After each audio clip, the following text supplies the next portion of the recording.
Welcome to Baxter Yoga. I'm here at the Oakland Yoga Studio again today, thanks to Jin Sung, the owner. Check us out when you're in town. And today we're going to do a little dynamic sequence called Apanasana. We'll call it dynamic Apanasana. And Apana is the downward moving energetic wind in the body. And so this particular action is said to encourage that downward movement. We do it reclining, and we do it by breathing in and out and changing the position of our arms and legs. The overall effect can be a very nice release for tension in the hips and lower back, as well as this more subtle aspect of the practice, this energetic movement that the yoga tradition also talks about.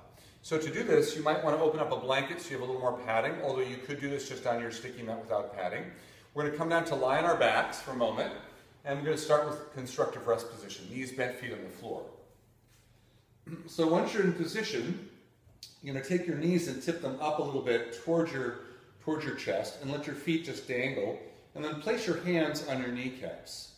And so we're going to start with straight arms, and we're going to take a breath in here, and then as you exhale, I want you to bend the arms out to the side and carefully invite your knees towards your belly. As you take your next inhalation, straighten the arms until you can't straighten them anymore, but hold on firmly to your knees. So on your exhale, bend the elbows to the sides, draw the knees into the chest. On your inhale, move the knees forward till your arms straighten. We'll do that several more times. Exhaling, the knees come in as you bend your elbows and guide them. So let your arms do the work, not your legs. Inhale, straightening the arms. Let's do that 3 more times. Exhale, draw the knees in. Inhale, move the knees out, holding on firmly as you do so.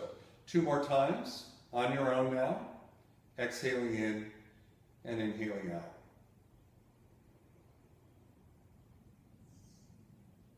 And then when you're done with your set of 6, and of course you could do more if you wanted, but that's a good place to start, let your feet come down to the floor. Relax the muscles at the front of the thighs. If they're very tight, you were probably using your legs to move instead of letting your arms move your legs. So if you notice that, maybe next time you do it, really concentrate on letting the legs relax and letting the arms do the movement. And then you might take the legs and stretch them out for a moment. I often like to roll my legs in and out a little bit and even tap the front thighs, just to let go of any excessive tension that might have crept into the front hips. And then it's not a bad time to just notice the lower back, the buttocks, the back of the legs, any places that might have been holding on to tension that now feel more released and open. To come off the floor, I usually bend my knees and roll to one side and use a hand to come up to sitting to complete that little experience. So that's dynamic Apanasana, A-P-A-N-A-S-A. And that's Apanasana is the downward moving wind, the downward moving energy. One of my favorite little sequences that I put into almost every practice, as well as my back care practices that I like to do to take good care of the lower back area. So enjoy that this week. If you want to follow me in other venues, check out my website, baxterbell.com. Check out the blog that I am co-creator of, Yoga for Healthy Aging. And also look for longer practices on the practice channel at yogauonline.com. Until the next time, thanks for joining me. Namaste.